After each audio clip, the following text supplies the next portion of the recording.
दोस्तों, अगर आप मकान बनवाने जा रहे हैं तो कुछ जानकारी मकान के बारे में होना बहुत ज़रूरी होता है। तो आज आप हमारे वीडियो के माध्यम से जानकारी ले सकते हैं। तो देखिए, यहाँ पर अगर आप कॉलम बनवाने जा रहे हैं तो कॉलम में सावधानियाँ क्या क्या बरतनी चाहिए। देखिए, यहाँ पर अगर रिंग की बात करें तो रिंग आप लगभग 45 डिग्री के लगभग मान लीजिए में बनवाएं, ताकि जो रिंग का जो मोड़ होता है अंदर की तरफ रहे। अगर अंदर के तरफ अगर रहता है तो आपके कॉलम की मजबूती 100% होती है। और वहीं रिंग की दूरी की बात करें तो आप रिंग की दूरी की जो होती है वह मान लीजिए आप 6 इंच से 7 इंच ही रख सकते हैं। कोशिश करें 7 इंच से ज़्यादा ना हो।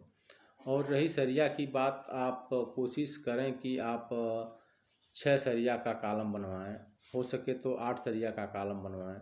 आपके मकान की जो कॉलम की दूरी के हिसाब से सरिया सरिया पड़ता है, लेकिन कम से कम 6 सरिया से कम न डालें।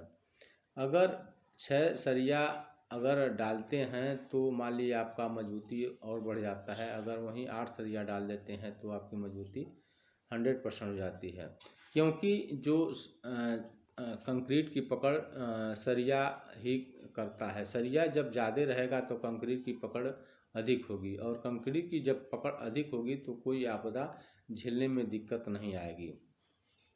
अब मान लीजिए आप का कॉलम का मतलब होता है कि आप दूरी के हिसाब से तय होता है, फ्लोर के हिसाब से तय होता है, कितना फ्लोर आपको बनाना है उस हिसाब से कॉलम में सरिया डाला जाता है।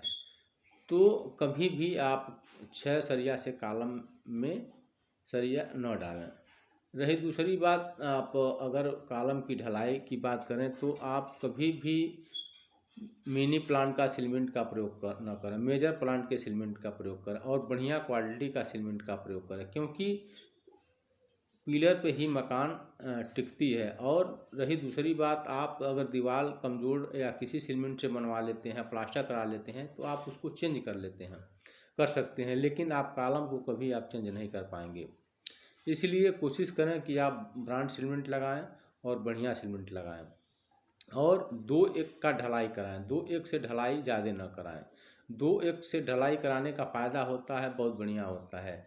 जो आप 2-1 का अगर ढलाई कराते हैं तो सीमेंट की मात्रा ज़्यादा होती है, तो जब वह नमी को सोखने नहीं देती है, जब वह नमी को सोखने नहीं देगी तो आपका सरिया जो में जंग नहीं लगेगा।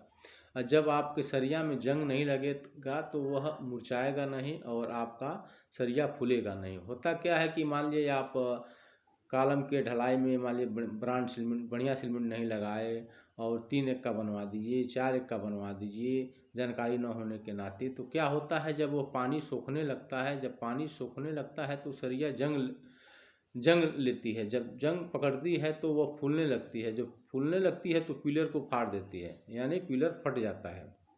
आप बहुत से देखे होंगे कि छत पर जहाँ पानी लगता होगा, नीचे से जब देखेंगे तो पूरा छत फट फट कर गिरता है, वही दशा होती है। तो आप कभी भी सीमेंट की मात्रा अगर छत की ढलाई में अगर ज़्यादा डालते हैं, कॉलम में डालते हैं, तो आपका वह नमी नहीं सोखेगा। जब आपका नमी नहीं सोखेगा तो आपका छत फटेगा नहीं, मजबूती बना रहेगा। अब मान लीजिए ब्रांड सरिया लगा दिए या लोकल सरिया ब्रांड्स लगा दिए, सीमेंट कमज़ोर कर दिए, तो उसका कोई मतलब नहीं होता है।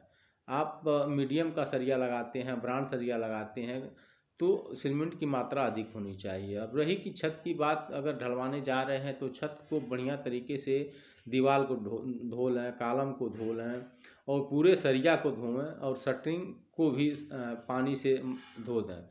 धोते हैं तो जितने बालू गर्दा होते हैं, जो बुरादा होता है, प्लाई का कटा हुआ लकड़ी का बुरादा होता है, बढ़िया तरीके से साफ़ हो जाता है। तो आपका जो पकड़ने की क्षमता होती है बढ़ जाती है। और रही दूसरी बात कि आप कभी भी सरिया बन जाता है तो उसके ऊपर आयल न छिड़कवाएं। उसके ऊपर अगर आप आयल छिड़कवाते हैं तो सरिया में